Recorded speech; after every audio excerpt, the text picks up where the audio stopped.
বিশ্বজুড়ে এক অদ্ভুত টানাপোড়েন শুরু হয়েছে। একদিকে প্রযুক্তির বিস্ময়কর অগ্রগতি, অন্যদিকে সেই প্রযুক্তিরই অন্ধকারে আটকে পড়া শিশু কিশোরদের ভবিষ্যৎ। স্মার্টফোনে পর্দা, স্ক্রল করা আঙ্গুল আর অবিরাম নোটিফিকেশনের শব্দ, এই নতুন বাস্তবতা এখন শুধু বিনোদন নয়, বরং এক গভীর উদ্বেগের কারণ হয়ে দাঁড়িয়েছে বহু দেশের সরকারের কাছে। তাই একের পর এক দেশ কঠোর সিদ্ধান্ত নিচ্ছে, শিশুদের জন্য সোশ্যাল মিডিয়ার দরজা বন্ধ করতে হবে, অন্তত কিছুটা হলেও।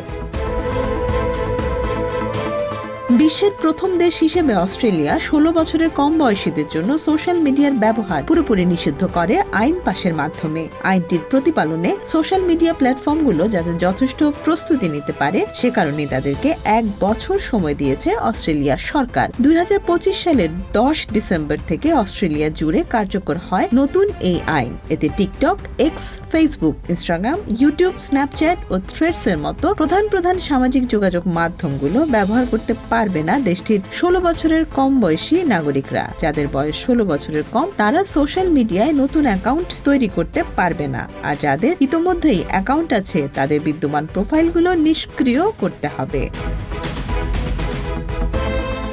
ইন্দোনেশিয়ায় এবছর 6 মার্চ ঘোষিত সিদ্ধান্ত যেন এই বৈশ্বিক প্রবণতারই নতুন অধ্যায়। 16 বছরের কম বয়সীদের সোশ্যাল মিডিয়া ব্যবহারে নিষেধাজ্ঞা আরোপের ঘোষণা শুধু একটি নীতিগত পরিবর্তন নয়, বরং একটি সতর্ক সংকেত। ডিজিটাল জগৎ আর নিরাপদ নেই শিশুদের জন্য। সরকার বলছে এটি কোনো আকস্মিক সিদ্ধান্ত নয়, বরং দীর্ঘদিন ধরে জমে থাকা উদ্বেগের বিস্ফোরণ। অনলাইন আসক্তি, সাইবার বুলিং, পর্নোগ্রাফি, প্রতারণা, এসব আর বিচ্ছিন্ন ঘটনা নয়, বরং এক ভয়াবহ বাস্তবতা, যার মধ্যে বড় হচ্ছে নতুন প্রজন্ম।